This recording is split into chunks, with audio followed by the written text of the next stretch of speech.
पद्य भाग 5। अपना अपना भाग्य नोट्स। नैनीताल की संध्या धीरे धीरे उतर रही थी।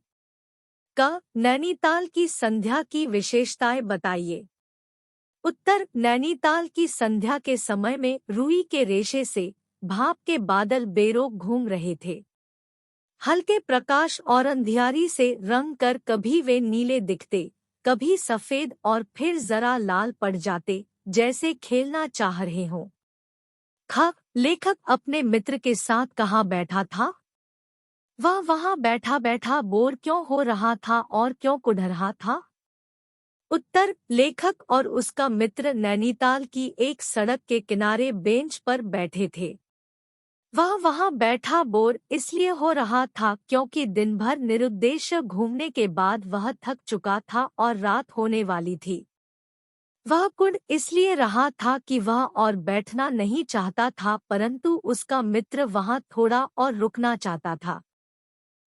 लेखक के मित्र को अचानक क्या दिखाई पड़ा? उसका परिचय दीजिए। उत्तर। लेखक को कोहरे की सफेदी में कुछ ही हाथ दूर से एक काली सी मूर्ति अपनी ओर आती दिखाई दी। 3 गज की दूरी से एक लड़का सिर के बड़े बड़े बाल खुजलाता चला आ रहा था।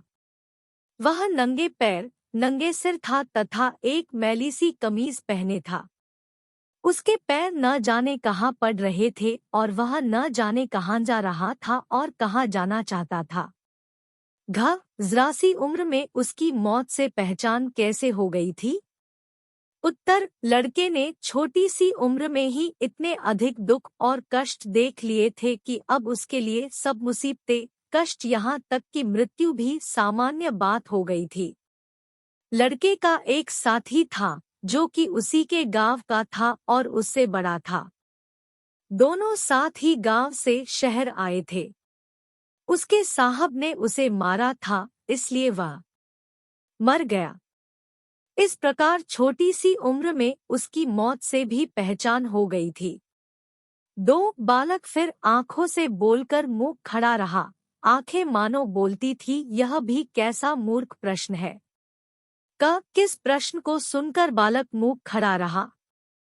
उसकी आंखों ने क्या कह दिया? उत्तर। जब लेखक के मित्र ने लड़के से पूछा कि क्या वह उन्हीं कपड़ों में सो जाएगा जो उसने पहने हुए हैं, तो इस प्रश्न को सुनकर बालक कोई जवाब नहीं दे पाया, परंतु उसकी आंखें मानो पूछ रही हों कि यह कैसा मूर्खों वाला प्रश्न है। अपने परिवार के बारे में बालक ने क्या बताया? उत्तर। लड़के ने बताया कि उसके माँ बाप जीवित हैं तथा 15 कोस दूर गांव में रहते हैं।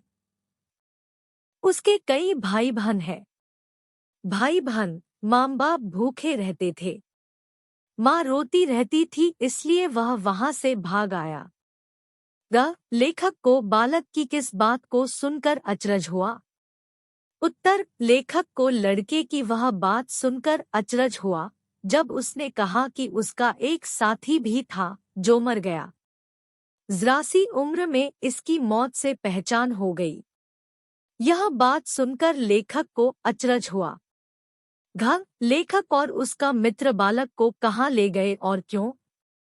वकील साहब का पहाड़ी बालकों के संबंध में क्या मत था? उत्तर। लेखक और उसका मित्र बालक को लेकर अपने एक मित्र वकील के होटल में पहुंचे क्योंकि वकील को नौकर की आवश्यकता थी। लेखक का मित्र चाहता था कि उसका वकील दोस्त इस लड़के को नौकर के रूप में रख ले।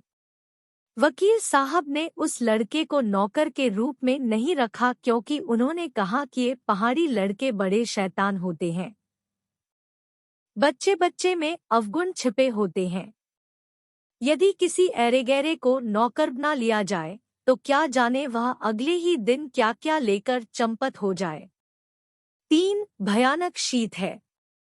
उसके पास बहुत कम कपड़े। यह संसार है यार, मैंने स्वार्थ की फिलॉसफी सुनाई।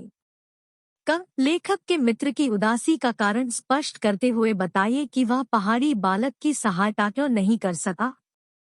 उत्तर, लेखक का मित्र उस पहाड़ी बालक को अपने वकील मित्र के पास नौकर रखवाना चाहता था ताकि उसे खाने को रोटी भी मिल जाए और रहने को जगह भी।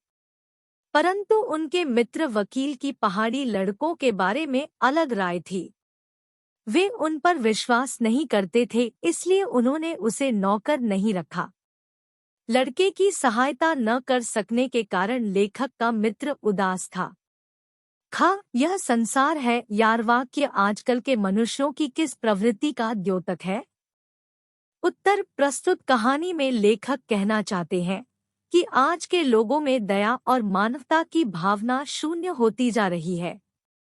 लोग किसी विवश व अभावग्रस्त दुखी बालक पर दया नहीं दिखाते। वकील साहब जैसे लोग स्वार्थी, हृदयहीन और संवेदनहीन हैं। अपना अपना भाग्य कहानी में निहित व्यंग्य को स्पष्ट करें। उत्तर, अपना अपना भाग्य कहानी में एक ऐसे निर्धन, असहाय तथा शोषित पहाड़ी बालक का चित्रांकन किया गया है जो परिवार की गरीबी से तंग आकर भागकर नैनीताल आ जाता है, परंतु यहाँ आकर भी उसके दुखों का अंत नहीं होता। दुर्भाग्य, भूख तथा गरीबी के थपेड़ों के कारण वह बर्फ में ठिठुर कर मर जाता है। लोगों की संवेदन शून्यता, कठोरता तथा स्वार्थ भावना का चित्रण करते हुए कहानीकार मार्मिक तथा हृदयस्पर्शी बिंदु पर जाकर कहानी का अंत करता है। अपना अपना भाग्य कहानी के शीर्षक की सार्थकता पर प्रकाश डालिए। उत्तर, अपना अपना भाग्य कहानी का शीर्षक सर्वथा सार्थक है। यह कहानी स्पष्ट करती है कि आज के लोगों में दयालुता तथा परोपकार जैसे मूल्यों का अभाव हो गया है, जिसके कारण किसी मजबूर तथा दयनीय स्थिति में जूझते व्यक्ति की सहायता करने की अपेक्षा उसकी स्थिति को अपना अपना भाग्य बताकर हर कोई अपनी जिम्मेदारी से बचना चाहता है। अमीर लोग अपनी संपत्ति के कारण मौज उड़ाते हैं।